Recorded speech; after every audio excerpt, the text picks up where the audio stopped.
in the case of South India, we come across a layered society where at the very top there were the state functionaries.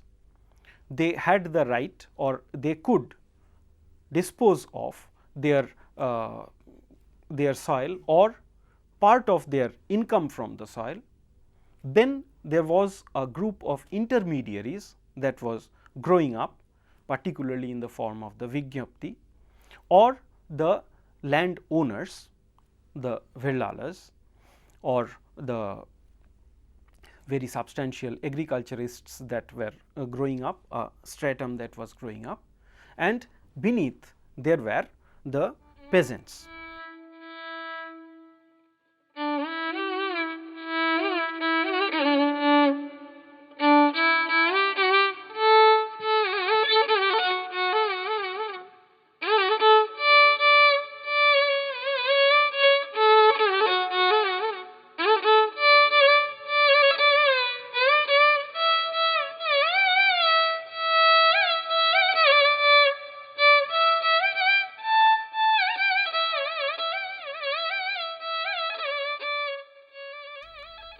Another most important aspect that we now should focus upon, that is, the agriculture was expanding, and earlier in the Sangam period, as I have referred very cursorily, in Sangam period it was divided into 5 Tinai, of which one, the Marudam Tinai, constituted the agricultural land or the area which was conducive to agriculture, particularly in the riverine delta zone.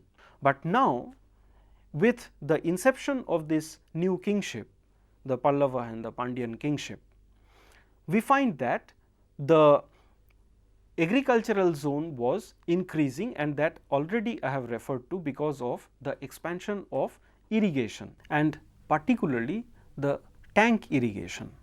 There were well irrigation as well, but in the case of South India, tank irrigation, unlike parts of northwestern India, was more important than the well irrigation. The tanks basically are a very good rainwater harvesting system, though sometimes in many cases in South India, particularly the larger lakes are sometimes fed with the river water as well, brought from the canals dug, but in most of the cases it is the rainwater harvesting. And nowadays lot amount of research is being done on the tank irrigation in South India. The tanks, they were dug, constructed particularly in the favorable zones where the water was passing through a gorge or was getting collected in a particular place. Bunds were built so that the water, either the rainwater or the river water, could be impounded into, and this created huge lakes which were then used for different purposes, of which irrigation was one among the many purposes that the tanks were built.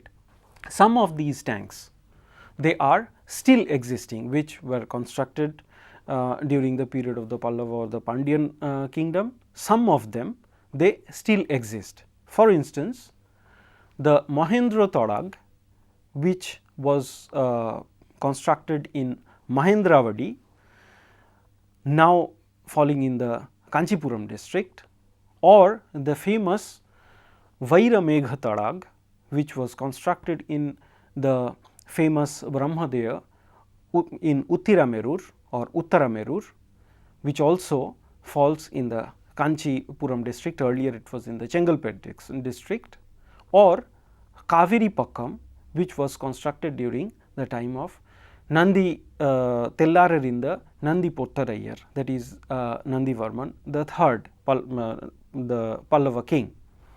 These tanks, they are very simple devices, but they are fragile in its nature. That means, constant supervision should be done to keep these devices or the water bodies in a good working condition. And this was done sometimes by the state intervention, but most of the cases this was done by the community, local community, and here the village assemblies took a very significant role.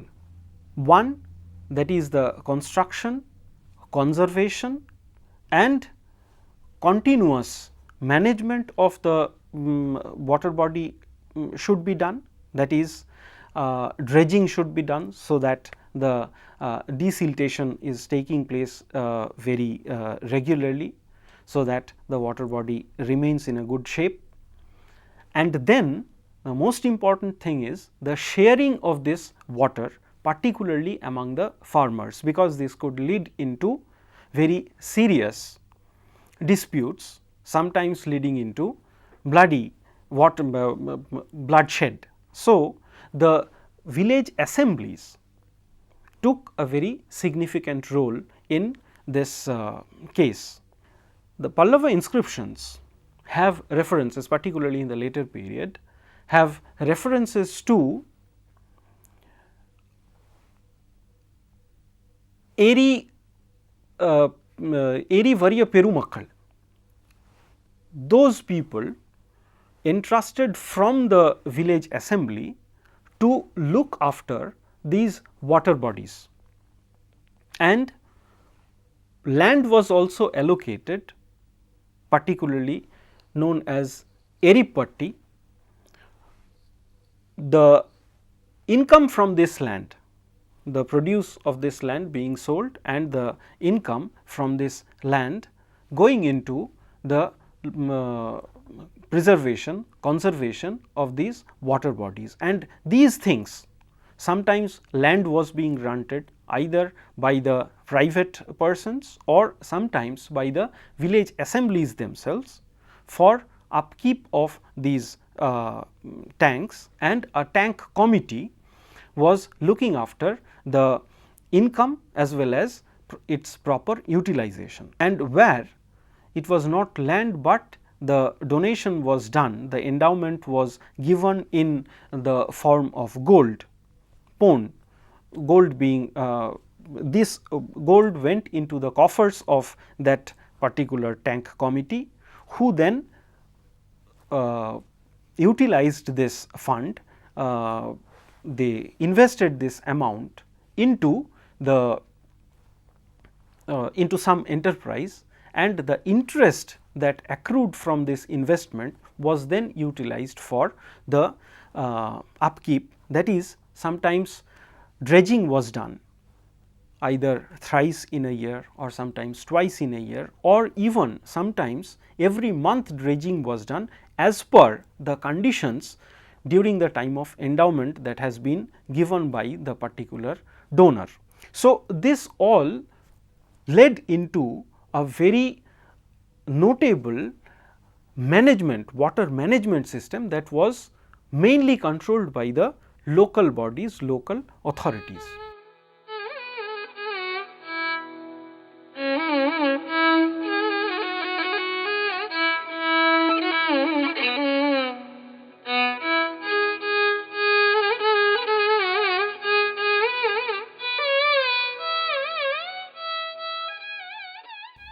Now, regarding the technology, because there was a very significant technological innovation, particularly the introduction of stone sluices.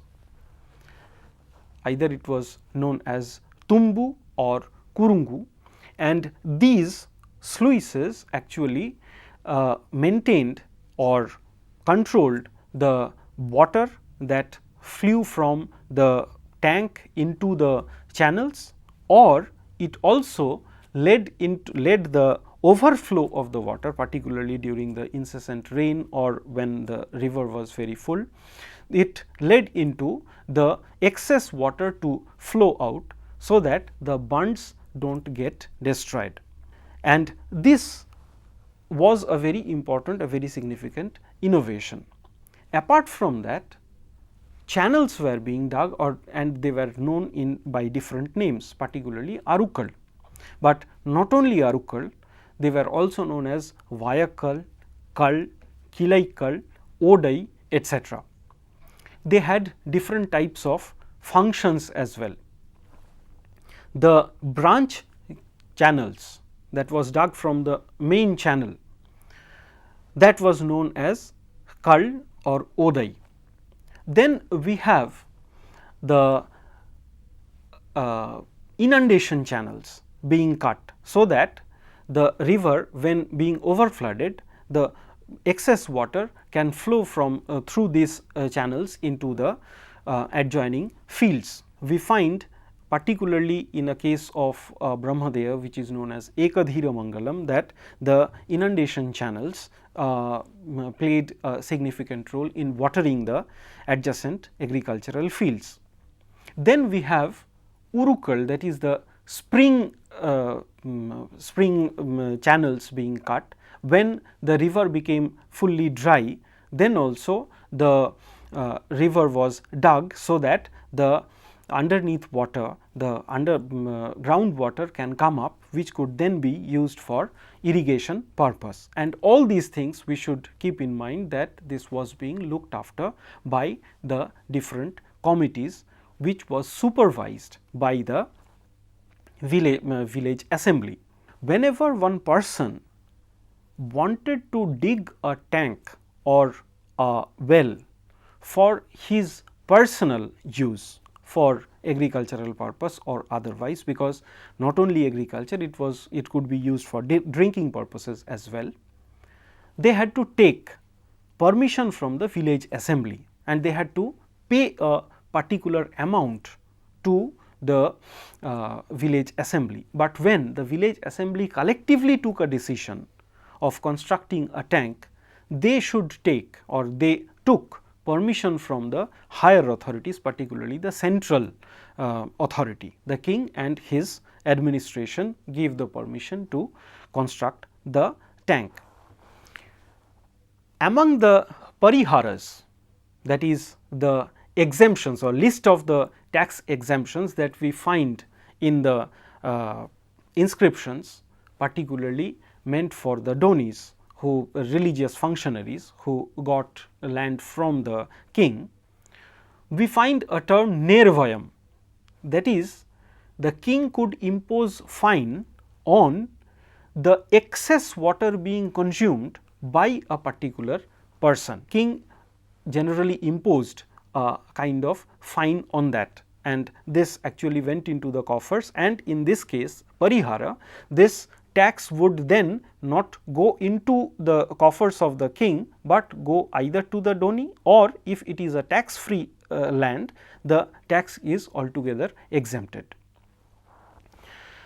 So, it shows that the control of water played a significant role for the expansion of agriculture, and this actually led into the integration of otherwise isolated agrarian zone, agrarian regions into a sprawling township, or the, as I told at the very beginning, the resource base of the state was also increasing because of these activities, particularly made by the religious functionaries as the Brahmadeyas or the temples.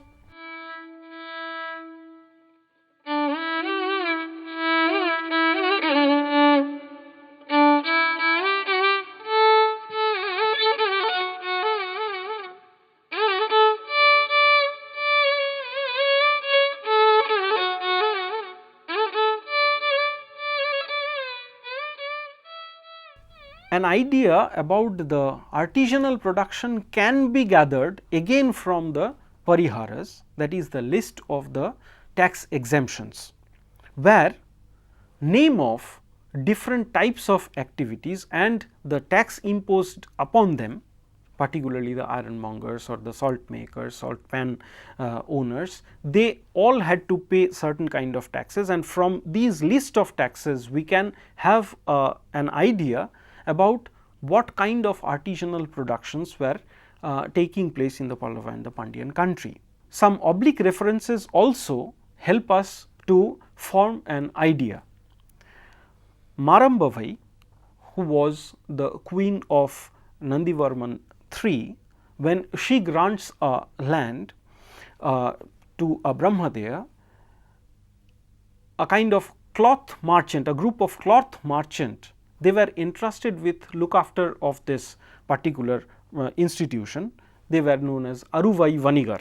So, we can have the idea that in the Pallava period, some cloth merchants, they were also playing a significant role in society. From these oblique references, an idea about the artisanal productions can be formed.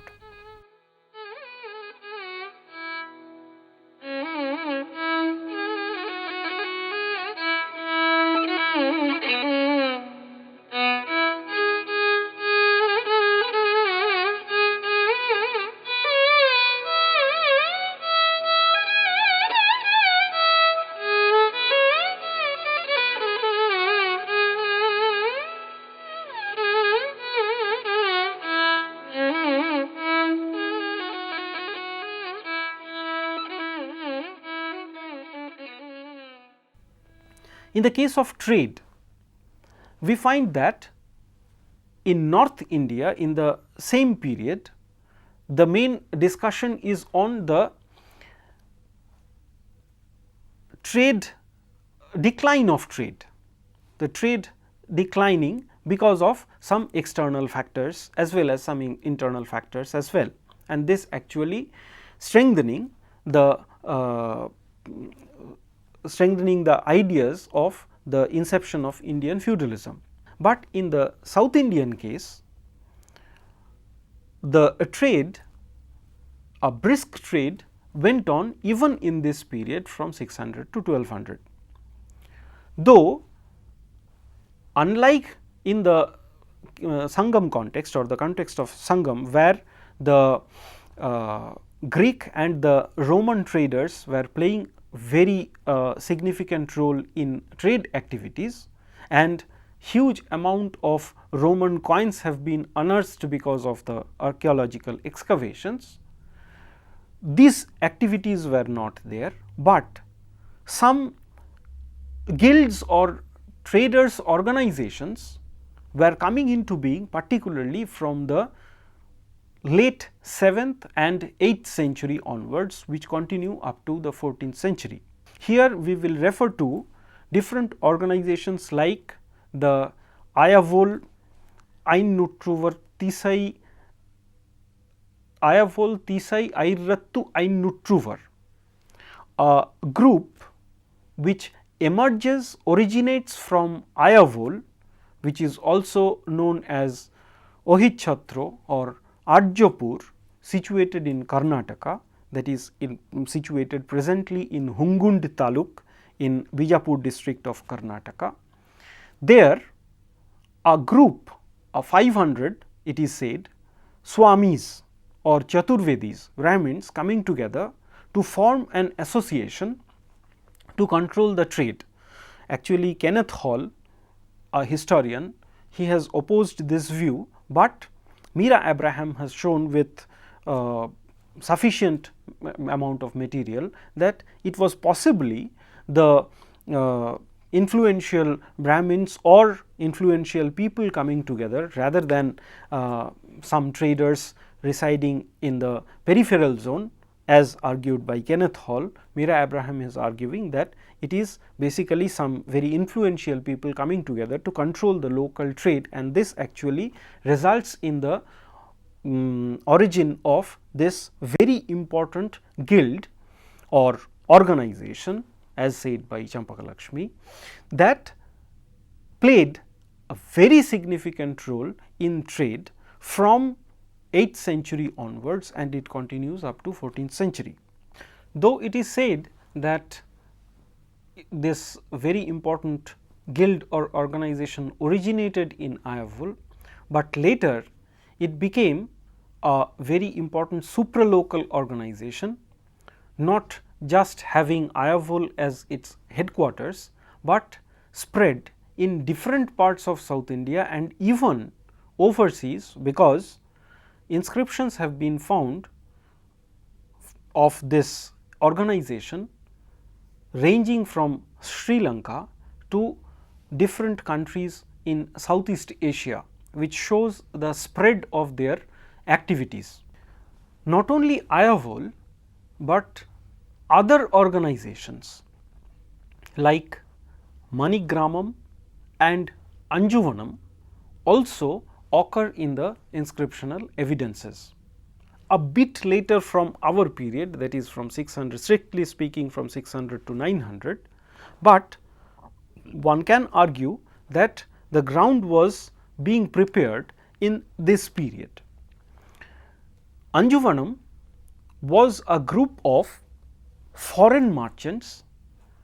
In our period, it was possibly a group of Jewish merchants, which later became or denoted a group dominated by the Arab merchant. Whereas Manigramam, unlike Ayavol, which was spread on a huge expanse, it was confined in particular locations.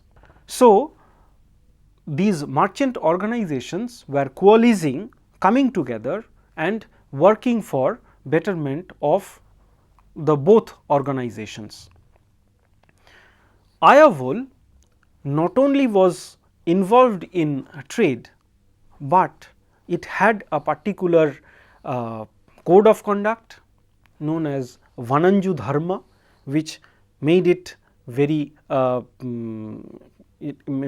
distinct, very separate from other organizations, as well as the mercenary element that they involved for protection of their merchandise, either on the way when the caravan was going from place to place, or they also built up some protected establishments which were known as Eri Veera Pattana, which was protected by the Eriveeras, the mercenaries employed by the merchants, or Munaiveeras.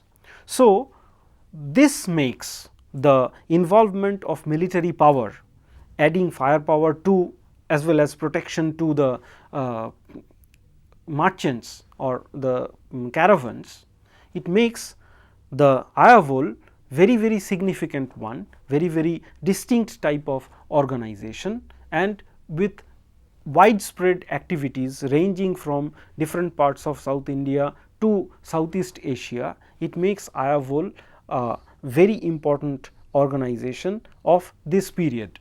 This was happening unlike the earlier period confined to the littoral zone because of the coming of the foreign traders. This revival of trade or the expansion of trade was happening because of, it seems, the expansion of the agrarian base as a result of the expansion of agriculture from the irrigation, expansion of irrigational facilities. With this, we come to an end on our discussion on economy of South India, confining ourselves between 600 to 900.